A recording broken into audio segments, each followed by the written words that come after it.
हमारे बड़े अच्छे दोस्त थे, नौजवान आलिम दीन थे।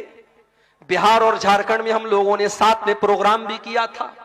हमारे उत्तर प्रदेश के रहने वाले थे मौलाना अब्दुल रहमान साजिद सल्फी, हमारे बनारस से जामिया सल्फिया से उन्होंने पढ़ाई भी की थी।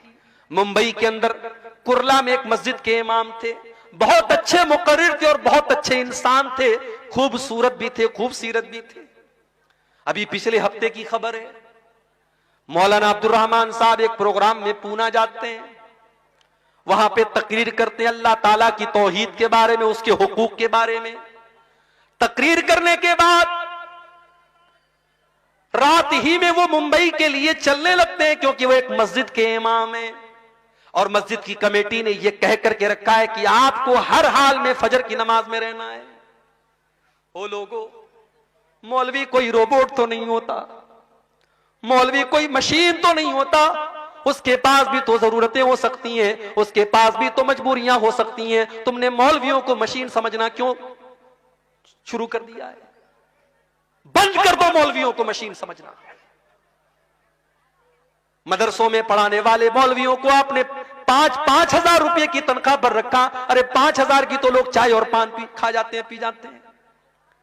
5 हजार में वो मौलवी किस तरीके से अपने बच्चों का पेट पालेगा? कभी आपने सोचा? वो बेचारा 10 साल तक मदरसे की पतली दाल पी करके और बगैर छिला हुआ आलू खा करके उसने मदरसे में पढ़ाई की, लोगों के दरवाजों पर भिखारी बन करके जागीर का खाना उसने खाया, और आज जब वो आलिम दीन बन करके आया, आपने 5 हजार में और 7 हजार में उसको मस्जिद का इमाम बनाया। शर्म आनी चाहिए।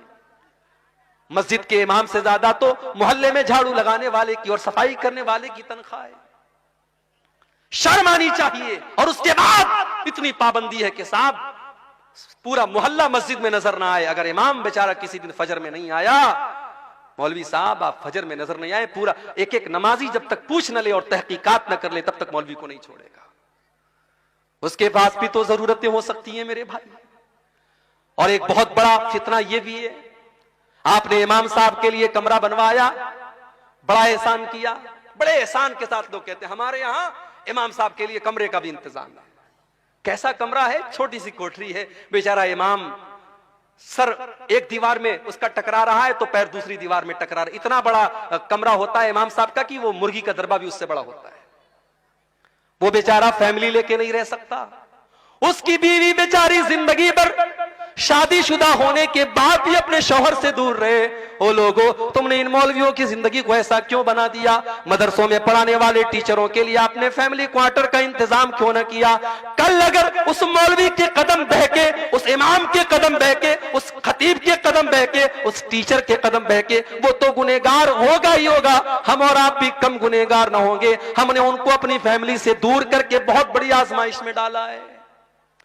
यहां पे बहुत सारी मस्जिदों के जिम्मेदार भी होंगे, मदरसों के जिम्मेदार भी होंगे। मैं अल्लाह का वास्ता देकर के आपसे कहता हूं कि आप अपने इदारे में पढ़ाने वाले टीचरों के लिए ऐसी जगहों का इंतजाम करिए कि वो फैमिली के साथ रहें। आप मस्जिदों के इमामों के लिए फैमिली क्वार्टर का इंतजाम कीजिए। आपको अगर अपने बीवी बच्चों के साथ रहने का हक है तो उस मौलवी को भी पूरा पूरा हक है मेरे भाई।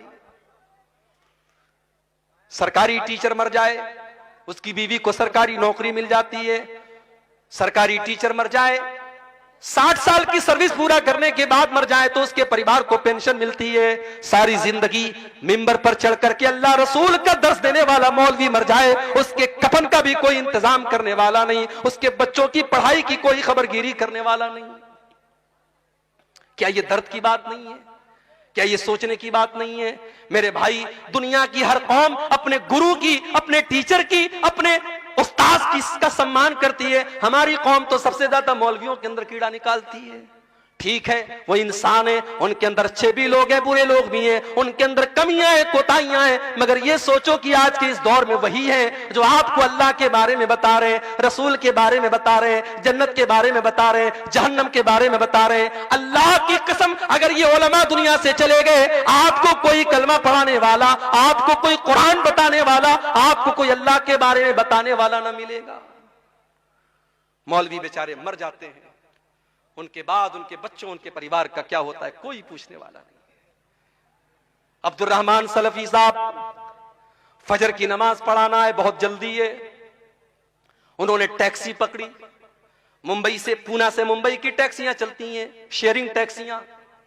एक टैक्सी में 7 लोग बैठे हैं और टैक्सी ड्राइवर पूरी स्पीड से चला रहा है, क्योंकि उसको रात में 2 ट्रिप करना है, उसको मुंबई से फिर पूना आना है और जल्दी जल्दी सारे पैसेंजर को पहुंचाना है उनकी मंजिल पर। रात के 11-12 बजे के बीच का टाइम है। मुंबई और पूना की हाईवे पर ड्राइवर ने गाड़ी का कंट्रोल खो दिया। गाड़ी बाएं साइड में, बहुत बुरी तरीके से गाड़ी का एक्सीडेंट हुआ और 7 लोगों में से 6 लोग ऑन द स्पॉट मर गए।